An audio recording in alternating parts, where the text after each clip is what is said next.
The great Tony Soprano once said, "Remember when is the lowest form of conversation." I remember that. Welcome to Triple Click, where we bring the games to you. This week we are talking about nostalgia. When can it make games better, and when can it make them worse? And are we all just looking at things through rose-colored glasses? I'm Jason Schreier. I'm Kirk Hamilton. And I'm Maddy Myers. Hello. Hey. Hello. Hello. We made it back again. My friends. Yep, we did. We made it. We all got here.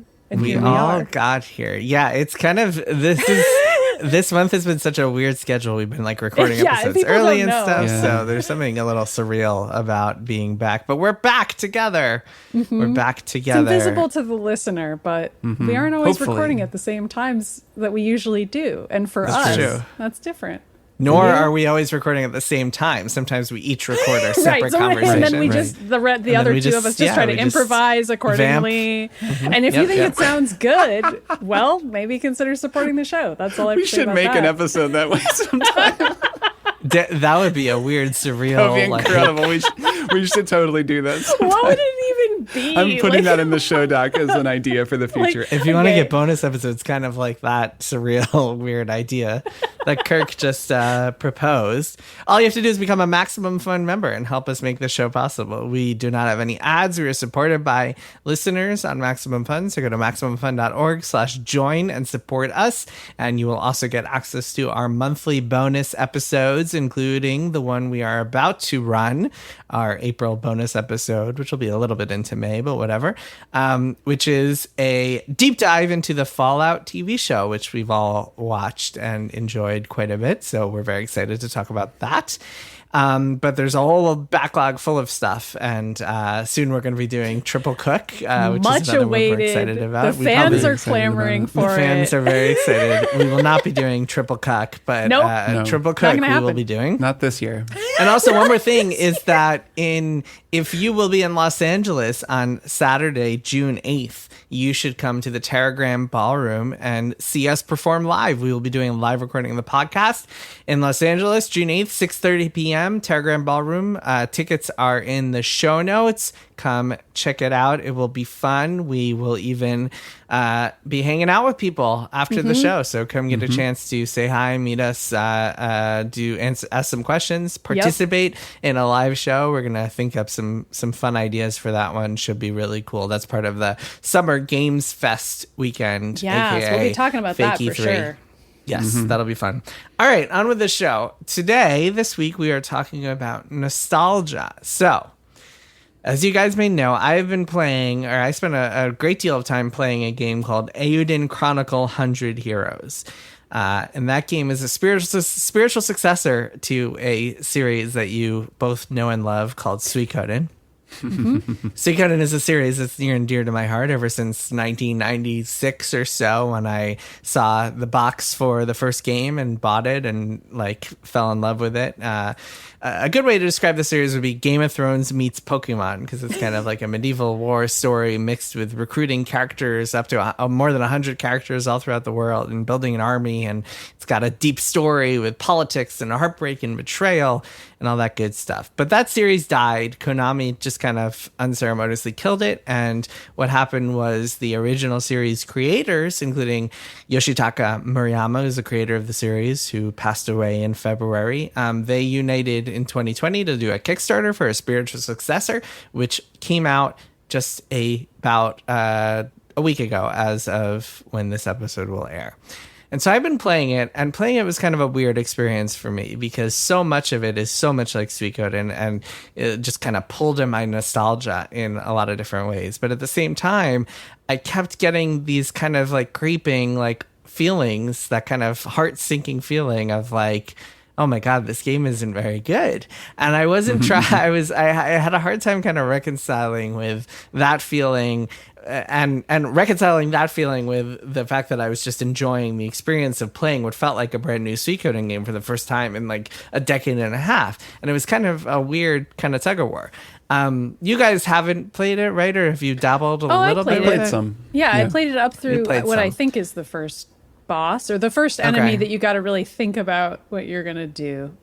Okay, so like Yeah. you played like the first little tiny bit. Yeah. Okay. Yeah, I mean, it's just like it recreates Suikoden in every possible way. From the big ways, like you go around, you create you're recruiting characters, you have a castle, you have an army, to the small ways. There's like the little banter that pops up when you talk to a shopkeeper, or like random townspeople giving you recipes and books to collect at your castle. All that sort of kind of nostalgia pulling stuff if you enjoyed the series. But at the same time, it really doesn't capture what actually made the series great, that kind of emotional core. I talked a little bit about this when it was my One More Thing, but also just like now that I've really finished it and sunk into it, it's just really lacking. And it got me thinking a lot about nostalgia. How does nostalgia affect our enjoyment of games? Can nostalgia make a game better? Can it make a game worse? Is it kind of something we just have to kind of grapple with? And when we're looking at a game critically, how does that kind of affect that, especially when we're looking at older games or newer games that aim to recreate the feeling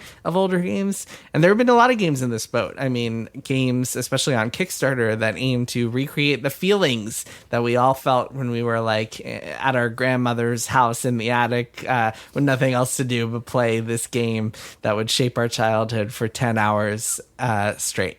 So let's talk about nostalgia, shall we?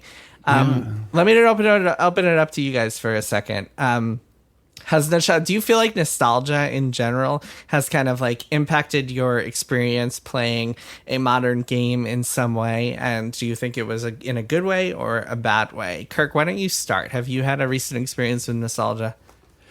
Sure. I mean, I have experiences with nostalgia all the time. I'm over 40. Half my life is just spent feeling nostalgic, right? The older That's you true. get, the more things there are to feel nostalgic about. The more BuzzFeed lists resonate with Exactly. It's an interesting thing to think about. And to think about nostalgia as a feeling, right? To understand it as something that we feel and that then can be sort of conjured forth by different things. It's not just like an object. It's actually a feeling that people have, and that many of these games seek to inspire in us. And yeah, I mean, I've felt a lot of different kinds of nostalgia while playing a lot of different games. I wrote down a few examples, but taxonomy alert. no, I don't have any kind of a detailed The breakdown. types of nostalgia.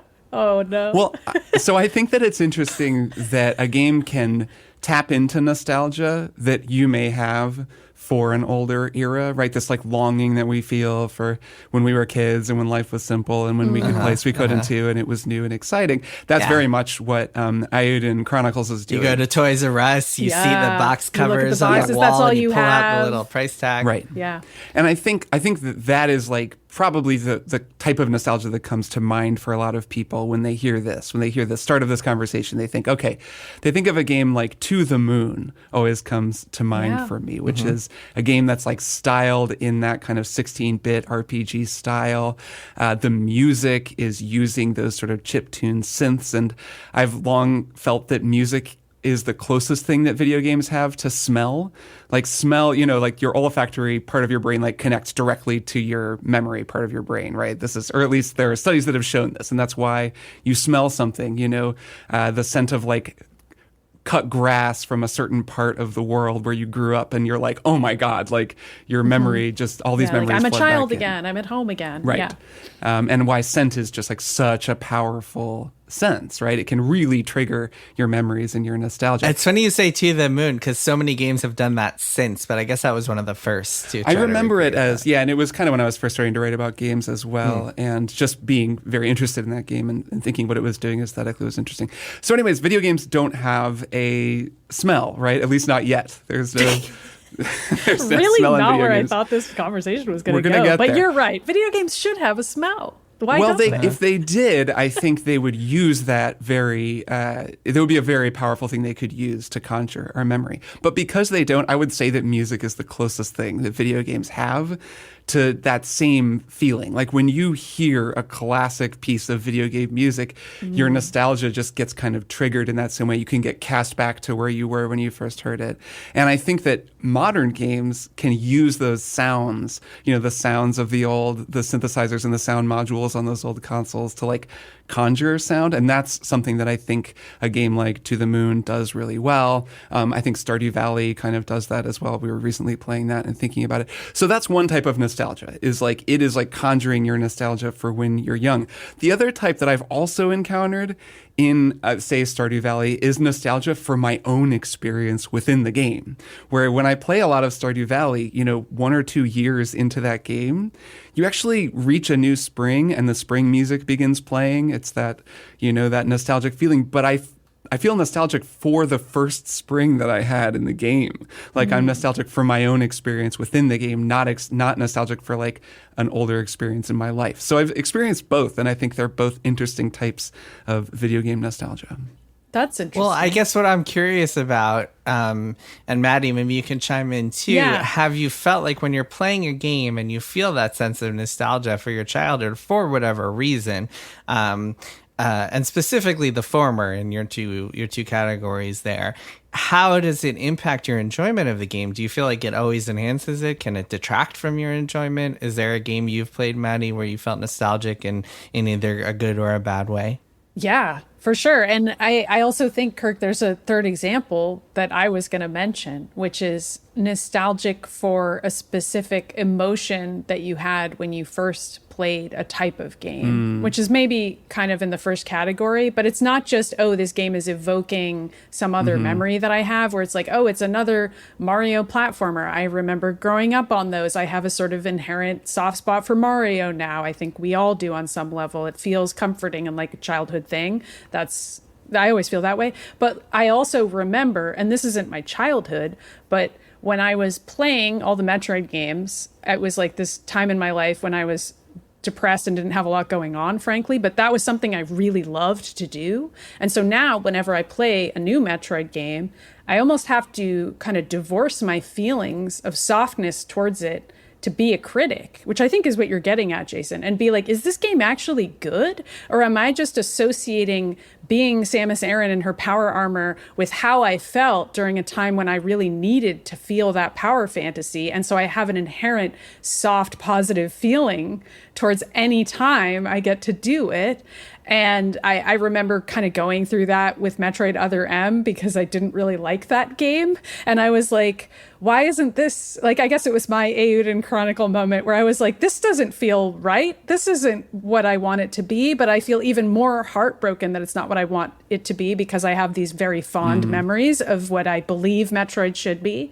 But also, I think that type of nostalgia can be a real problem when games want to change and when franchises want to change and kind of step outside the box in some way and maybe not be exactly the same every single time, even if players are expecting that and they have certain feelings about what a game should or shouldn't be. And that's tough. Yeah, well, so Metroid, I think, is a really good example because that was a game, putting Other M aside, from Other M to Dread was a very long absence in the same way as Suikoden and Eiyuden. So it's more, I think, let's when we talk about nostalgia, I think of that as a little bit different than kind of that desire for routine and formula, in the same way that, like, when I'm playing a new Call of Duty game, I might want the same formula as before. Our new Zelda game, maybe Zelda's the best example, as opposed to nostalgia for something that I haven't played in 20 years. And this is really bringing me back because it's something I haven't experienced in a very long time. Two kind of like similar branches of the same tree, but I think let's focus on the nostalgia part of it. So that Metroid comparison is really interesting. With Dread, fortunately, it was a good game. But yeah, with Other M, I imagine that it's kind of like, similar feelings that I had where it's like, okay, this is dressed up as the game that I loved, and it's kind of inspiring those same sorts of feelings. And with Metroid, just like with Suikoden, there aren't really a ton of games exactly like it. There are games that might try to emulate it in certain ways, but there aren't games that do that same exact thing. And yeah, I mean, I wonder, so for you, so for me, when I was playing Eiyuden, I was trying to decide, like, is my nostalgia for those older games, is that kind of raising my expectations, or is it lowering my expectations? Because I can look past it. I still don't even know the answer to that. Like, I was like, am I expecting higher from this because I love those old games so much and they meant so much to me, and I expect this to mean a lot to me too?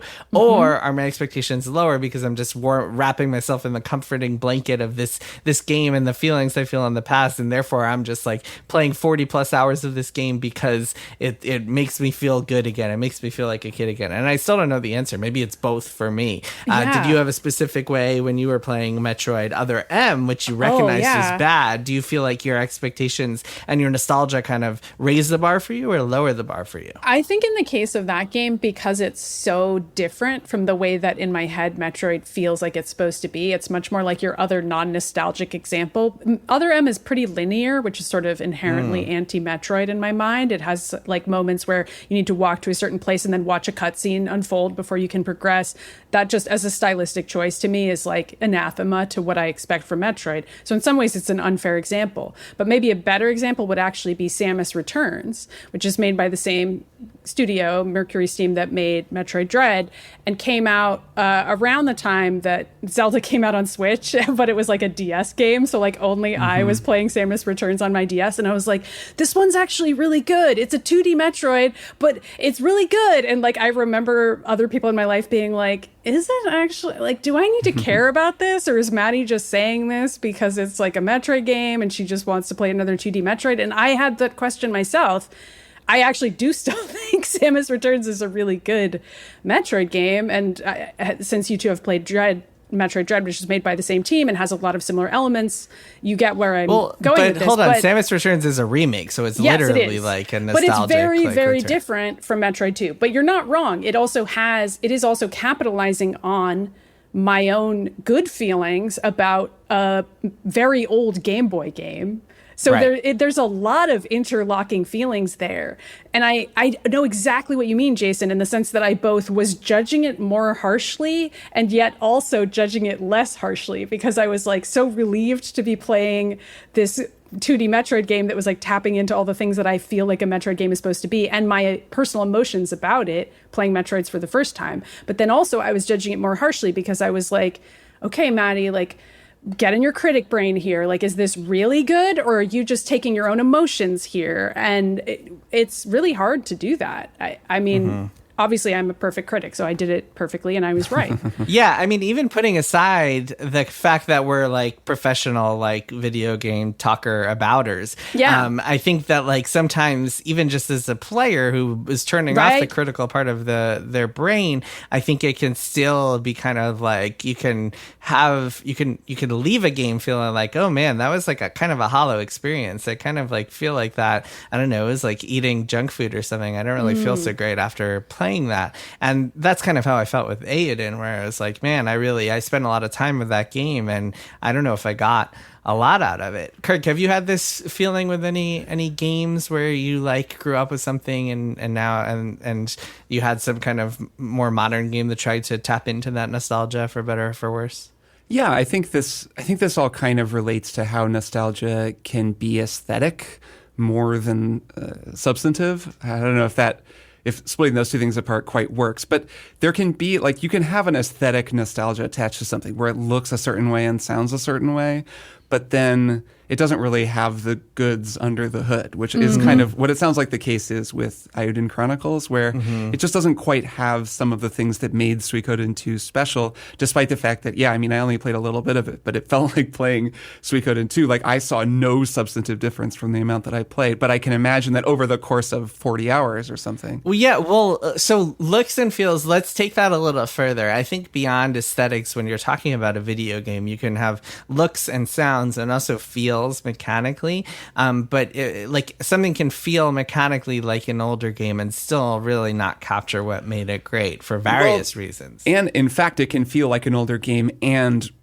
illustrate how the older game doesn't hold up. I mean, that's kind of the interesting thing with some of these remakes, and something we talked about back when we talked about remakes on this show, is that you can create a remake of something. Resident Evil 4 and Dead Space both come to mind from last year, where it feels like you remember the game feeling, right? This is how people very commonly describe these remakes, despite the fact that it's actually quite different. And if you go back and play the original, you're like, oh wow, this was kind of crusty by today's by today's standards. So I think that is like remakes complicate things quite a bit because they're actually remaking something. But just to answer your question about nostalgia not living up to reality, I always think about the adventure game resurgence and the Double Fine adventure, and just that whole, I feel like that was a really interesting exercise in nostalgia for everyone. It was sort of the beginning of, we're going to get the gang back together and we're going to make the thing that you love, and it's going to be just like it was. And in this case, this was getting Ron Gilbert and Tim Schafer together with Double Fine to like make an adventure game like they used to make in the 90s. And then what wound up happening was they made this game, Broken Age, that was very different. Ron wasn't even involved. But no, Ron wasn't involved, right? Much more happened than that. But actually, I'm going to get to him in a second because, right, Ron worked on it a little bit and then took off.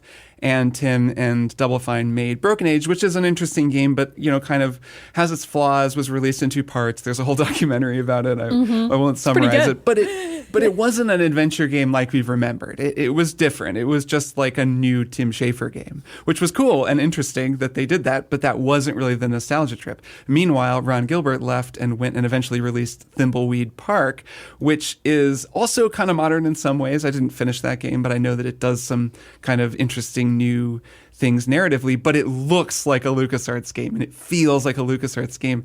And at least in that moment, I think that was what people wanted. Like, I do think that having played enough of Thimbleweed Park to have gotten the gist, that game triggered my nostalgia in a way that I found very pleasurable. It just really did feel like I was playing Maniac Mansion or Monkey Island and it was the 90s and I was young and my life was rolled out in front of me. So at least in that way, that was a moment where those were 2 examples. One of the sort of the game not living up to the nostalgia promise that it may be kind of that some people really wanted it to, and the other game very much delivering on that promise. And I think people were pretty happy about that. Well, Return to Monkey Island is another good example because that's a game that was on all 3 of our Game of the Year lists. And yeah, I mean, I think that you have to walk a fine line when you're looking to revive an old genre or an old series or an old classic, because you have to really recreate what made that series great and also like bring enough new modern flourishes to the table. And yeah, I mean, I feel for the Eiyuden developers, especially, I mean, given the tragedy they just had to face, but also some of the issues they had to face along the way. And the game is it's super busted and there are a ton of major bugs. Some of them have been fixed, but some of them haven't, like the cooking competition, which was this like heralded mini game for Suikoden 2 that you guys might remember. Oh yeah, how can I forget? It's brought back for this, but it's like a lamer version and it's totally busted. So like you just have to use like these 2 different menu items to just win, and it's very tedious and awful. Just a lot of just kind of struggles that they went through along the way. But I empathize with them having to tackle this problem of like, okay, you've promised this spiritual successor to this beloved old series. How much are you going to do that recreates 1-to-1 what was done back then, and how much are you going to do that is kind of like the modern touch? And I think to go back to your kind of example, Kirk, Broken Age is very much of an example of we're going to push this to like to make it essentially feel like a brand new game. Like we're not even going to look back at the nostalgic stuff. We're just going to make something that feels totally new and different. Whereas Thimbleweed Park was very much like we're going to recreate everything that you loved from LucasArts, old Lucas adventures all the way down to the pixel hunting and the verb like screen and the bottom left, like the selection of verbs you have to pick from and the aesthetics and all. And yeah, 2 very different ways of going about it. And I don't really think there's an easy answer when your goal is recreate, like do a spiritual successor to something that people loved. Yeah. I do think that conjuring nostalgia for an experience that you had within the game is an important and very powerful part of this conversation, and that it can actually dovetail with the type of nostalgia that we're talking about.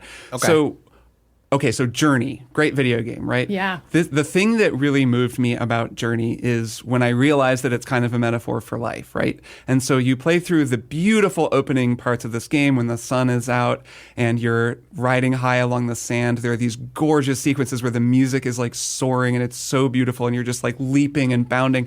And then later in the game, it's like old age and you've become old and you're kind of damaged and you're limping through the snow and it's so hard and you can barely go on. And in that moment, I realized it's a fairly obvious metaphor. And I'm like, oh my God, like thinking back to my childhood when I was young and when I could just leap across the sand and everything was so easy. And it really was very moving for me, like that moment of realization and that moment of nostalgia for the experience that I had just had a couple hours ago in the same game.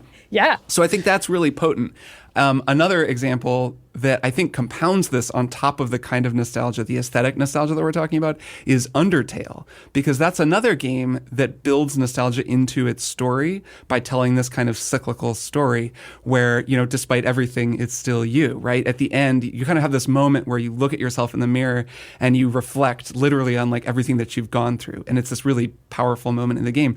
But also Undertale is channeling the aesthetics, you know, the music, the visuals of an older 16-bit RPG. It looks like Earthbound. So you're in that kind of aesthetic headspace without the game needing to actually make you feel the way that you felt when you played Earthbound. It just kind of primed me to have that sort of a feeling. And then when it delivers within its own narrative, a self-contained kind of nostalgia, it just hit like a ton of bricks. I mean, I found that very, very powerful. And I think that's partly because of that broader stylistic nostalgia that it's evoking. Like, I think the two really work well together when a game can pull it off. Now, Undertale, you know, is kind of a one-of-a-kind game. There aren't that many games that pull it off that well, but it's really cool. It's true. It's really difficult. You're also reminding me, I mean, we haven't really talked that much about games that evoke nostalgia and don't succeed. I mean, we talked about Eiyuden, but I wanted to mention Tunic, which we did a triple play on a while back, as an example that I just thought of when you were describing Undertale, because it's trying to evoke the sensation of playing a game, not understanding the instruction manual. Maybe it's in a language you don't understand. Like, it's very intentionally trying to evoke a sort of childlike experience of trying to figure something out. And it's exploration based, sort of like an old Zelda game where you just have to like figure everything out and explore until you are like, okay, now I understand where all the major areas are.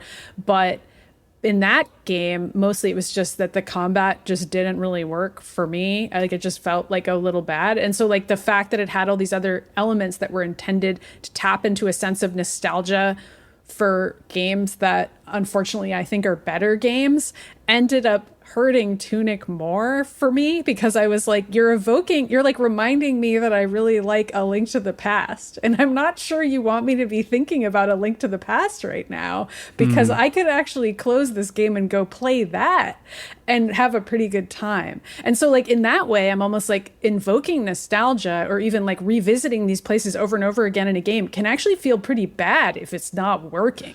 That's interesting. You can just be like, I'm sick of this, or you're trying to evoke a feeling in me, but I'm seeing the manipulations and they are not landing. So, you know, and I think that's something that people really love about Tunic, that I gather Tunic does brilliantly well, is the density and complexity of its world puzzles, and the way that it's put together is really brilliant. And I think all three of us never really quite got past that initial bump, which is the part of the game that where you're looking at that manual and it feels the most like a nostalgia play, even though there is this, I think, pretty brilliantly designed game underneath it. And I guess we'll have to talk about this in a couple of weeks, because there's a game there are other games that are following this same sort of that can follow that same sort of design without doing the direct nostalgia play and just lean into the puzzles. And that can maybe turn out to be really great, but I will say no more. Yeah, but it's also a pretty common design decision. I mean, it's always wonderful when a game just has its own idea of like how to do environmental storytelling and puzzles. That's great. But there are many games that are made by people who grew up playing the games we're talking about and are like, I want to evoke what it felt like to solve a puzzle or collect these things in Metroid 2 for the Game Boy, or whatever we want to say, in Link to the Past. And that can also be maybe damaging in terms of creativity, because it's like you need to actually iterate on that concept. You need to have something new to bring to the table that isn't just recreating the old thing because it was cool then. So this leads into something really interesting. So another game came out this year that we all loved called Final Fantasy VII Rebirth, which is part of the Final Fantasy VII remake. And the reason I bring this up is because it makes for a really stark comparison to Eiyuden Chronicle. Not in the sense like of a one-to-one comparison, because one game was made on millions and millions of dollars by hundreds of people, and another game is this tiny Kickstarter thing that raised $3 million and was made by a small team. But Eiyuden Chronicle was made largely by veterans, Japanese game development veterans who had been working in games for 20, 25 years. Whereas Final Fantasy VII Rebirth was made by a combination of veterans like Yoshinori Kitase, who was the director of the original Final Fantasy VII and has been at Square Enix forever, and Naoki Hamaguchi. Those are the two co-director, or one was producer, one was director of the game. And Hamaguchi grew up playing Final Fantasy VII, so he came in as a fan. And what was interesting was the kind of the tension between the two, which I think played a lot into that game. And I think the fact that it had a mix of like veterans who had worked on Final Fantasy VII and also people who had played it and grew up playing it made for a really interesting experience, because you could have that push and pull of maybe the original series creators want to push things like really far and go all out and try new things, whereas the newer folks are trying to rein them back and be like, no, we gotta stick with some of this stuff because we're fans, we know what fans are going to want from this, and they created something awesome as a result. I think maybe when you have just series veterans or just newcomers, you can kind of get yourself into trouble without having that balance of people attached to it. But yeah, it all plays into what your goals are with trying to evoke nostalgia. You're trying to evoke nostalgia in kind of like the easy way by just recreating things on a surface level, or do you really understand? And sometimes the creators of a thing don't understand what makes it great and just kind of fail to capture their old glory because they don't get it, and maybe they accidentally like captured lightning in a bottle and they don't know how to do it again. We've seen that happen so many times in the video game industry and other creative fields. So yeah, it's really interesting tension there. Final Fantasy VII Rebirth, I think, has an interesting similarity with the recent Zelda games in that both games have that what you're describing, that mix of the same sort of thing. Like old hands and new talent. Both actually are using themes composed by the original composer, but are being reworked by new composers. And both games do have incredible soundtracks that are these really beautiful mixes of new and old that do all kinds of things, and really, they are using the music in that same way to kind of ping your nostalgia. When you hear Aerith's theme, I mean, you just can't not feel something. That was what I was thinking about when you were talking about video game smells. I was thinking about Final Fantasy VII that whole time. It's a very potent aroma. Yeah. And well, Red 13 just smells like wet dog. It's really just... But we're nostalgic for it because we love him, and so we love that smell. So like that, I think that is an interesting similarity between those two games. And yeah, I totally agree with that. Another series I'll throw out there that's a little different, but also plays with nostalgia in a lot of different ways is Fallout. I know we're about to talk about the Fallout show, which we've all watched, and then I think has gotten a lot of people to go play, I think especially New Vegas and Fallout 4. Fallout 4 because it's the most recent and just got a patch that apparently is kind of disastrous. Well, especially 76 and Fallout 4, I think. Oh yeah, and 76 a lot of people are playing. And then New Vegas because, well, for narrative reasons related to the show that we'll spoil on the Beanscast, and also because it's the best one, and it's kind of the one that is the beloved one. Everyone kind of agrees at this point is narratively the best. I've actually been playing both, and I'm struck by. So there's that nostalgia, right? There's the nostalgia for wanting to go back and play New Vegas for the first time, or really mod the hell out of it and play the best version of it and have that experience again, because New Vegas is itself made by more of the people who were involved with the earlier Fallout games than Fallout 3, and as a result was its own kind of nostalgia play at the time. Like it feels a lot more like playing one of the first two games, just in everything, every mechanic, everything about the story, everything about the way it's designed. So for a lot of people, that was a really positive thing, and is a big part of its enduring legacy, is that people say, well, that's the one, if you actually want to play one that's true to the originals, rather than Fallout 4 or Fallout 3 made by Bethesda Game Studios and are quite a bit different. And then there's just the aesthetic of Fallout, which is a bizarre mix of nostalgia and I don't even know what. I mean, the whole Fallout thing is this classic music. Yep. Which evokes this nostalgia for the 1950s, but this deeply ironic nostalgia of like, I don't want to set the world on fire while the world has clearly burned. And also weird like retrofuturism, which is its own kind of ironic play with nostalgia, like the nostalgia for this Jetsons technology that they use. So I think that nostalgia is like a really crucial ingredient in Fallout overall, and then has manifested in all kinds of interesting ways over the course of that series. Yeah. I feel like also when it's done well, including in Fallout, but also Rebirth, as we talked about, it's also by people who understand how powerful nostalgia actually is and almost respect it, as opposed to, like I was saying before, like we all kind of understand when it feels cheap or feels like it's just something that is like a gloss and surface level, and it's just a veneer of something that looks comfortable or looks familiar or fun or exciting or whatever you want to say you're hearkening back to, but then there's no there. But Fallout does it really cleverly by having sort of the ironic nostalgia of like this weird 50s vibes that feel bad. Like, why would we ever want to be nostalgic for the Cold War? It's like a really terrible time when everyone was afraid constantly. But like it is purposefully hearkening back to that level of fear. And the show does this too very effectively. Like now people who haven't even played the games can understand that from the show. And I think just understanding how powerful that is and not kind of overusing it and taking advantage of it is really important. And that's why it works. That's why it's bearable, because it's not just like constantly soaking you in it and being like, remember this? Like if Final Fantasy VII Rebirth was doing that, we would not like it. We would just be like, well, this is just playing with our emotions in a way that's annoying. But instead, it's very careful about when it invokes Aerith's theme and all the other examples. Yeah, the big difference between the two to me is that Fallout uses nostalgia very ironically and very effectively. It really it tempers the nostalgia with irony just across the board, where Final Fantasy VII is not really interested in ironic nostalgia. There's a little bit maybe. No, it's pure. And it's like, we know you love it's very pure. But we're also not going to give you too much sugar on your cereal. We're going to give you just a little bit and you're going to enjoy it. Yeah, and I think that lies into the problem with Eiyuden Chronicle, which is it is throwing too much of that stuff at you without really understanding. I think with Fallout and Final Fantasy VII and a lot of these games that do nostalgia right, it really comes down to its creators just understanding what people enjoyed about the original stuff. And I think Rebirth is a good example of that, where I think it's the people who made Final Fantasy VII Remake and Final Fantasy VII Rebirth understood that like the characters were what people really loved about those games, and like nobody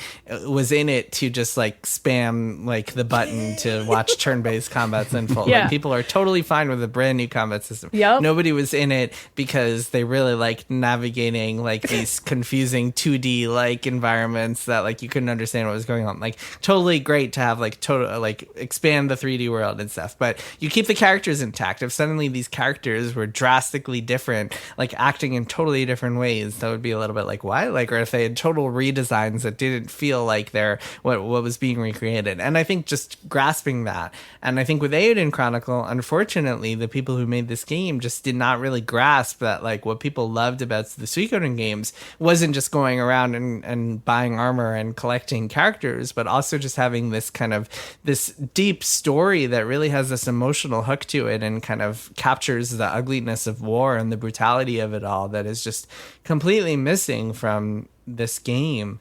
among other issues, of course. But really just failing to understand your series and what makes it great and what makes people love about it. I mean, we've seen this before, and we've seen this a few times over the course of recent years, where like someone comes out with a new game and just shows that they just like didn't really understand the essence of what people loved about the previous game. And it's always sad to see. It's always a bummer. The lesson there may just be that it is easier to evoke the aesthetics of something on a surface level than it is to write a really good story. Yeah, that's a big part of it. To make a great game. Yeah, because I mean, in the end, like Undertale amazingly conjures the aesthetics of Earthbound, but Undertale is an incredible story, an incredible game on its own, and like really, it's the second thing is far more important and much more difficult than the first. True. Yeah. That is true. So the solution here is just make a great game. I mean, come on. Just write a really good is. story It's usually and the put solution. it out there. I don't know. In the Make end, a good piece of art. How hard is just that? make a great game. Do you guys feel like, one more thing before we take a break, is old games, retro games. You guys have had to play, because of me, a couple of like classic games over the years, but really everyone I think has had the experience of revisiting an old game and trying to grapple with it in some way or another. Do you guys think? How do you think nostalgia kind of like interferes or doesn't interfere with our ability to go and revisit games from 20, 30 years ago these days? I mean, I feel like it happened on this show when I made you two play Perfect Dark. And then like even on that episode, I was like, this is too hard to play. It's repetitive. Like I had such fond memories of it. I was like, it's going to be so fun when I make them play Perfect Dark and we talk about how cool Joanna Dark is. And then instead we were like, why is this game so janky and weird? And like, there's so many repetitive corridors and like the voice acting's really goofy, mostly funny, but like it just really, I don't want to say it didn't hold up, but it didn't hold up. I'm willing to admit it. You can say it. It's fine. And that was like a situation that unfolded live on the air. I really thought that would be a different experience, but I also hadn't played the game in like 15 years or whatever it had been. And it didn't hold up. It happens. I think that was an interesting experience. But yeah, I mean, I think that nostalgia sets you up for disappointment often with older games. When that's the primary feeling of... Especially when you share them with your friends. You're like, this one's going to be great. And then you're like playing it and you're like, why did I make them do this? Which, I'm sure we've all had with movies and and TV shows as well. There are plenty of times where you're like, oh man, I love this movie from the 90s when I was a kid, and you put it on and you're like, oh god. Oh, no. Like, what was I imbibing back then? Yeah. Like what's all these soft-color jokes? So it's really that, I think. It's that nostalgia can kind of set you up for disappointment, also, which can be sad. A big part of the Perfect Dark thing is that, well, I don't know. I mean, you guys struggled, I think, in many ways with Final Fantasy VI and Suikoden 2 also. But I do think that, and I've talked about this before, but I'll repeat it. I think that the 2D games have aged a lot better in general, aesthetically than the 3D games, because the 3D games... And mechanically, for that matter. And mechanically. We remember playing games like Perfect Dark and thinking back in the 90s, holy crap, these graphics are incredible. But now it's a joke. Whereas the 2D games still look beautiful because they're just the highest art of like pixelized games. So very different world. And I think the PS1 N64 era is the absolutely the toughest to play today, to revisit today. Yeah, I would agree with that. Yeah, that aesthetic is challenging. Well, and like that early 2000s cinema aesthetic too, with the bad CG. Yeah. It's like what Vaporwave is kind of all about. Like Vaporwave is a nostalgia for bad looking computer graphics. But usually they feel better to play. Like that's the thing about those indie Vaporwave games, is that they'll like take the aesthetic of the PS1 or PS2 graphics, but then not the aesthetic of how hard it was to literally move your character around the room, because that's the part that you don't actually want to evoke. Is like, why does it feel bad for Joanna to walk around the room or do anything? Yeah. It's funny you were thinking that we would all be like, man, Joanna's so badass when I left that. Like, I still don't know who. I feel like I've barely heard Joanna talk. I feel like I don't know anything about her. Like, she was a competent lady. That's how I would describe Joanna. She's a competent, gender swapped 007. A lady who talks about sneaking around and then just shoots things instead of sneaking around. Yeah, pretty much. All right. Let's put on our rose-colored glasses and take a break, and then we'll be back with one more thing. Hi, this is Biz, and this is the final season of One Bad Mother, a comedy podcast about parenting. This is going to be a year of celebrating all that makes this podcast and this community magical. I'm so glad that I found your podcast. I just cannot thank you enough for just being the voice of reason as I'm trying to figure all of this out. Thank you, and cheers to your incredible show and the vision you had to provide this space for all of us.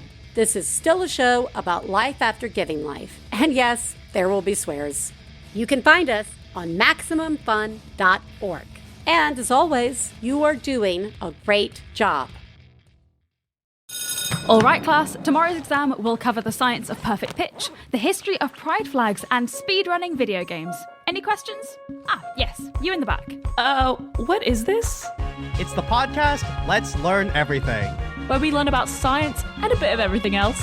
My name's Tom. I study cognitive and computer science, but I'll also be your teacher for intermediate emojis. My name's Caroline, and I did my master's in biodiversity conservation, and I'll be teaching you intro to things the British Museum stole. My name's Ella. I did a PhD in stem cell biology, so obviously I'll be teaching you the history of fan fiction. Class meets every other Thursday on Maximum Fun. So do I still get credit for this? No. Obviously not. No. It's a podcast. And we are back. All right, it's time for one more thing. Maddy, take us away.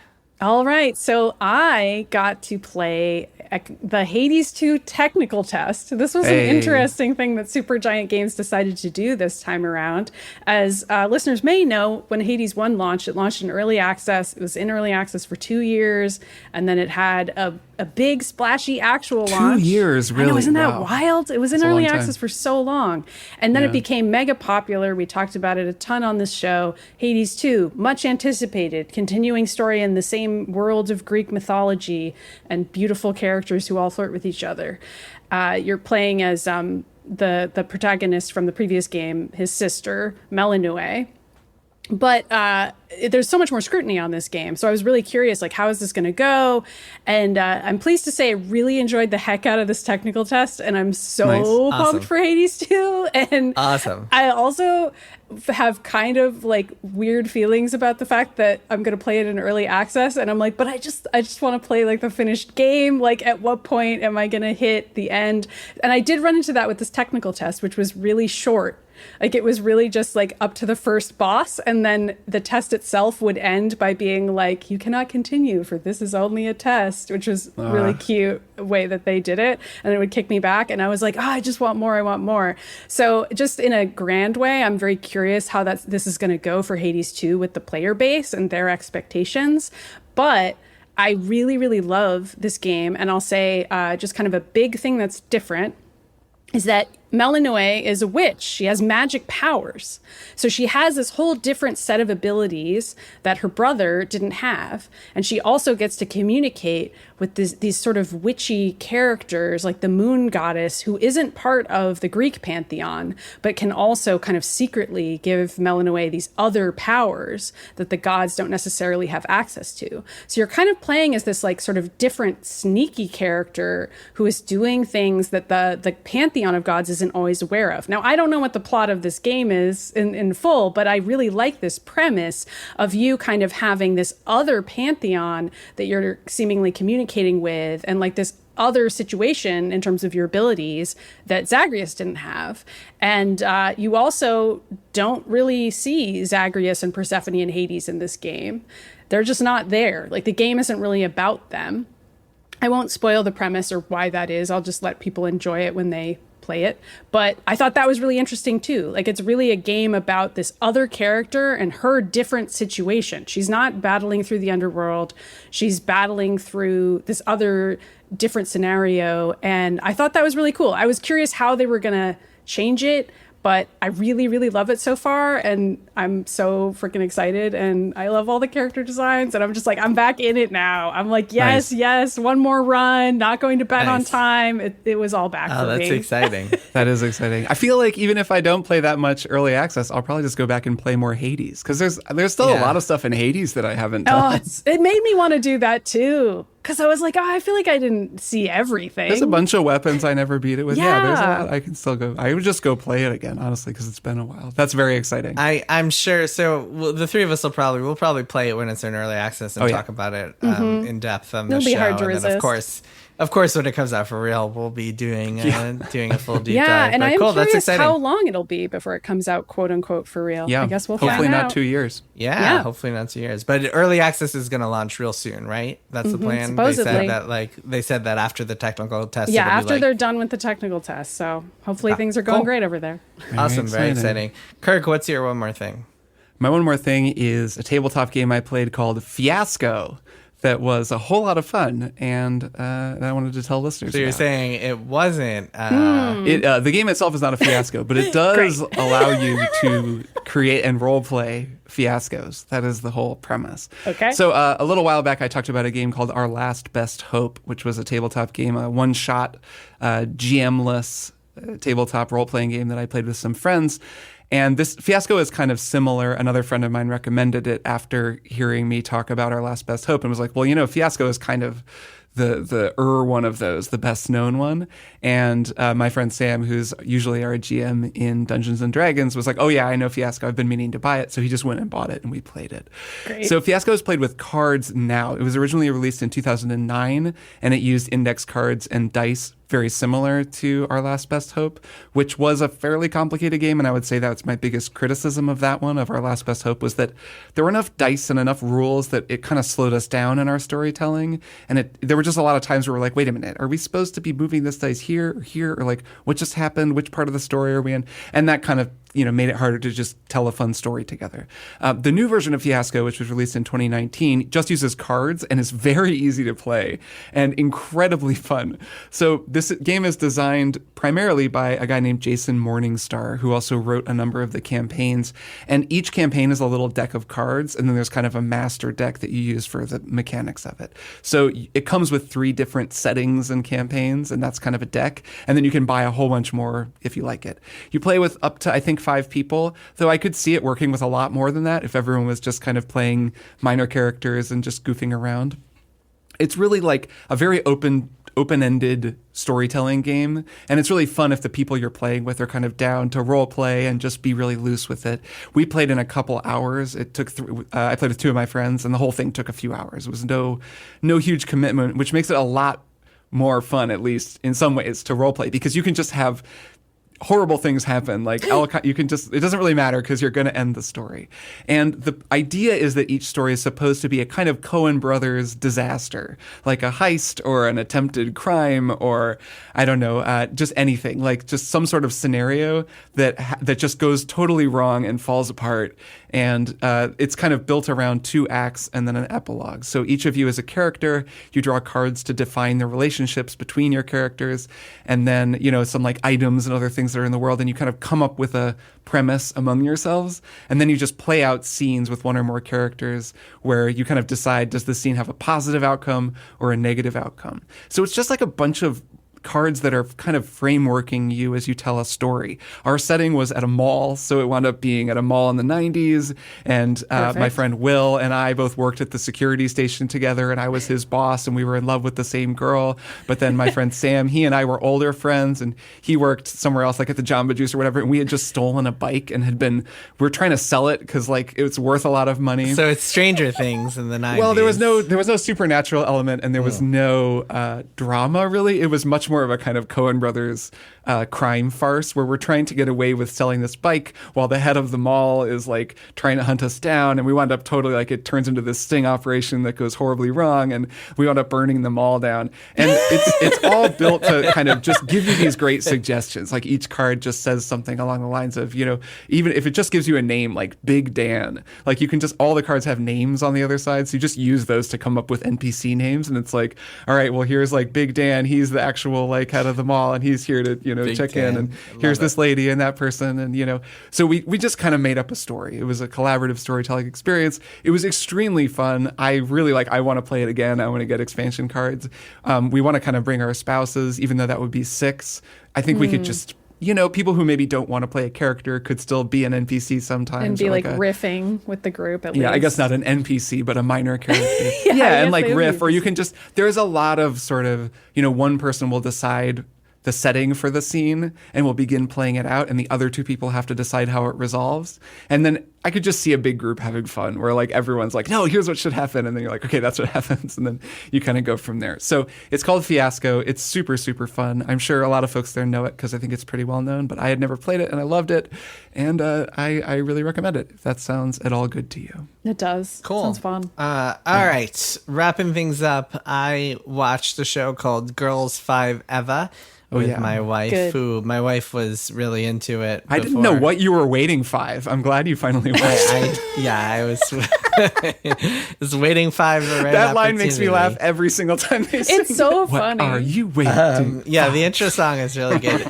So Amanda had been really into it, and then Kirk, you recommended it on the show, so I was like, all right, I'll watch it all, and she wanted to rewatch it, so it was very enjoyable. We just finished the 2nd season, so we haven't watched the new one. That's where we are too, actually. But Wow, I've finished. Yeah, it really all. enjoyable show. A couple of thoughts. One is that you mentioned last time, Kirk, that Renee Elise Goldberry like steals the show, and that's true in some ways. But I was actually surprised at how much I've enjoyed Sarah Bareilles' character. Yeah, she's great because her voice is just ridiculous. I know, it's amazing. Really, I had no idea that she was so good. I wasn't familiar with her as a singer in the past. There's like the line in the show where she's like, "I'm not going to write you a love song." Yeah, that's her famous song. I think Wiki says that, but the thing that really surprised me the most, I suppose, and that I'm surprised is not used as more of a selling point for the show, is that it's 30 Rock. It is like 100% the new, talk about nostalgia. That's how I described it. Jeff Richmond and everything about it. Yeah, it's a lot of the same creative team. Yeah. Yes, and it's the feeling is exactly. I mean, Sarah Bareilles is Liz Lemon. She's so similar to Liz Lemon. It's actually a little uncanny almost. It is uncanny. Well, it's not uncanny when you realize it's the same. Well, of course. You're like, team. Well, the people who wrote Liz Lemon are writing this right. It's character. the same. It's just the same archetype for the character, but also the cutaways and the with more music. It's 30 Rock with more music. But I hadn't realized going into it how similar it was going to be to 30 Rock, and I feel like they should have used that. If Netflix wants more people to watch this thing, they should use that as a selling point, because it's like this essentially it's very similar to Kimmy Schmidt too. I mean, Jeff Richmond's music is a huge part of that. Like he really he is the aesthetic of those shows in a lot of ways. But yeah, I mean, great. I mean, really enjoying it, except for Busy Phillips, who every time she talks in that accent just grates on me so much. And I love her dynamic. I mean, Andrew Reynolds, who plays her boyfriend, is phenomenal. And in Book of Mormon, he with his hair in his eye. He's the one who I'm like, I can't stand this man. Andrew Reynolds is phenomenal as an actor. In the show, I can't stand him, and the two of them together are just the worst. Like I can't watch them. And it's kind of like a blemish on an otherwise incredible show. But no, Andrew Reynolds, what I was saying is that as an actor and a singer, like in Book of Mormon, he was just blew this blew my socks off. He's an amazing singer on this show. I believe, man, his performance of And Busy Phillips, I mean, I always remember Busy Phillips being kind of grating in Freaks and Geeks and stuff, so it's not like she's my favorite actress, but in this, her voice is just, and I know she's supposed to be ditzy and dumb or whatever, but the character, I think, is just not good. She's kind of a weak point on an otherwise incredible ensemble, because the other three girls, and even Ashley, the dead one, they're all great in so many ways. Dead one, played by Ashley Park. I was really sad that she didn't. I just want her to come back. I'm like, I want Ashley Park to come back. I don't see how they could bring her back. I thought she was going to. I really thought she was going to. They really make you think she might, and I'm still holding out hope. Like an AI hologram of her, or whatever. The joke that I love from the show, probably the running joke that I love the most, is that Dawn, Sarah Bareilles' character, is their songwriter, and so she writes all the songs. And of course, Sarah Bareilles is herself a great songwriter. But it's so funny how every single song that Dawn writes is whatever she's feeling right now. And so every song, it's always just whatever is currently her issue. It's hilarious. It's so funny. I love that joke in particular. Very good music. There are so many bad songs that then when there's an occasional, intentionally hilariously bad songs, and then when there's a good song, Dean and I would turn to each other and be like, oh, this one's actually really, really good. And then the characters on the show will be like, that's actually good. It's great. They really reinforce how you, the listener, are feeling about how silly the songs are. It really works. One last thought is that the one thing that this show and also 30 Rock just did incredibly well is that they were both kind of workplace comedies, so to speak, where the workplace itself was really effective. So in 30 Rock, they wrote a comedy show that was actually really funny. And in this, they're writing this girl group that is actually really fun to listen to in a lot of different ways. And I think that I was thinking about that because there was always that comparison between 30 Rock and Aaron Sorkin's late night show, Studio 60, and how the reason that kind of flopped and failed was because he couldn't write a comedy show. And so the comedy show was just bad. You don't think a Pirates of Penzance parody would have killed on late night? Yeah. Well, he always has his musical theater nerd stuff. And then similarly with Sorkin's The Newsroom, one of the problems with that show is that it was especially in the first season of that show, the office drama story was, we're gonna make this amazing news show, but then when you watch it, it's just him doing a Daily Show impression where he's like, look, this guy in the Tea Party said this awful thing, and it's just kind of a stupid actual news show. So it's cool to see shows that actually get the kind of the workplace part of the workplace comedy. They do it right, as opposed to just having the office drama be good, which the Newsroom, for all of its flaws, was good at having the banter of the office and the relationships and stuff. Except for those two, like, what are their names? Maggie and Jim. You definitely they're the watched worst. more of the Newsroom than I did. I can't help you there. Oh yeah, I really watched all pieced of out on that show a few episodes.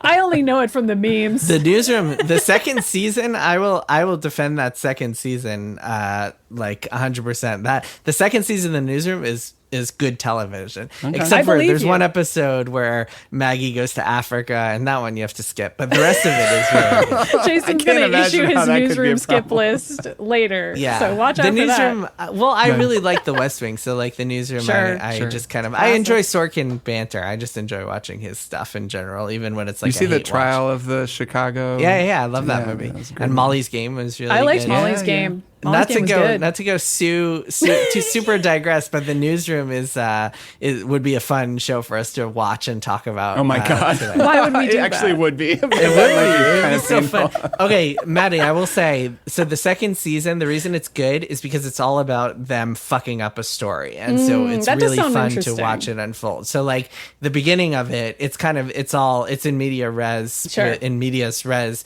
with them Nice, talking to nice lawyers. correction. And the lawyers are like, how did you screw this up? And then they Right, walk and then through they walk you back. how they Yep. screwed it up. And it's very fun to watch it unfold. There are a few kind of like plot holes here and there, but I think you guys would enjoy watching that second season. I would probably enjoy it if it's like semi-accurate to that experience. And Yeah, it that is. part Well, would- you would can be watch thrilling. it. The takeaway at the end of it is like, wow, I can see why they ran this story. Like it was kind of this confluence of like bad information that led to them running this crazy story that accused the U.S. government of war crimes totally Erroneously, was yeah. totally wrong. Yeah. Interesting. Anyway, I All right. digress. All right. Girls Five have a cool show. That Good is it for show. this week's episode. Kirk, Maddy, I'll see you both next week. Yep. See you next week. Bye. Triple Click is produced by Jason Schreier, Maddy Myers, and me, Kirk Hamilton. I edit and mix the show and also wrote our theme music. Our show art is by Tom DJ. Some of the games and products we talked about on this episode may have been sent to us for free for review consideration. You can find a link to our ethics policy in the show notes. Triple Click is a proud member of the Maximum Fun Podcast Network, and if you like our show, we hope you'll consider supporting us by becoming a member at MaximumFun.org/join. Find us on Twitter at TripleClickPod, send email to tripleclick@MaximumFun.org, and find a link to our Discord in the show notes. Thanks for listening. See you next time.